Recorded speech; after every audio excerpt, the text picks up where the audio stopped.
মার্কিন president Donald Trump চলতি সপ্তাহান্তে ইরানি সামরিক হামলার অনুমোদন দিতে পারেন বলে জানিয়েছে মার্কিন সংবাদ মাধ্যম টপ সাইট নিউজ।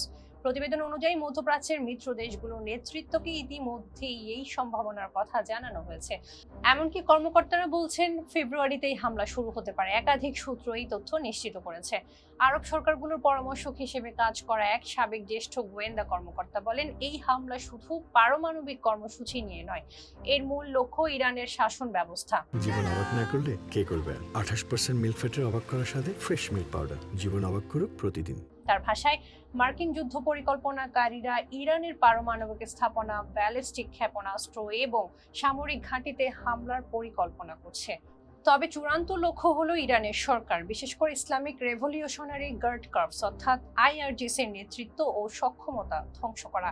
আইআরজিসি ইরানের সশস্ত্র বাহিনীর একটি গুরুত্বপূর্ণ শাখা। 1979 সালের বিপ্লবের পর গঠিত এই বাহিনী দেশটির রাজনীতি ও অর্থনীতিতে বড় প্রভাব রাখে।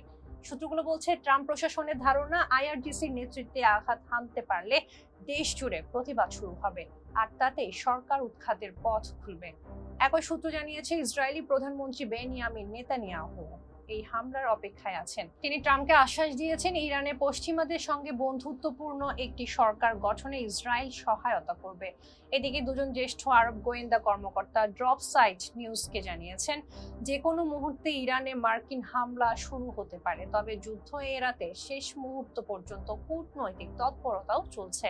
শুক্রবার ইরানের পররাষ্ট্রমন্ত্রী আব্বাস আরাকচি তুরস্কের নেতাদের সঙ্গে বৈঠক করেছেন। ইরানের সুপ্রিম ন্যাশনাল সিকিউরিটি কাউন্সিলের প্রধান আলী লারিজানি জানান, চরম উত্তেজনার মধ্যেও আলোচনার একটি কাঠামো তৈরির চেষ্টা চলছে।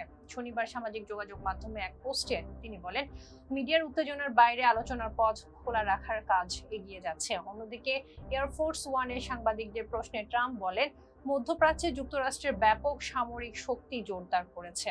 তিনি আরো বলেন, আশা করা হচ্ছে ইরান এমন বিষয়ে আলোচনায় আসবে যা গ্রহণযোগ্য।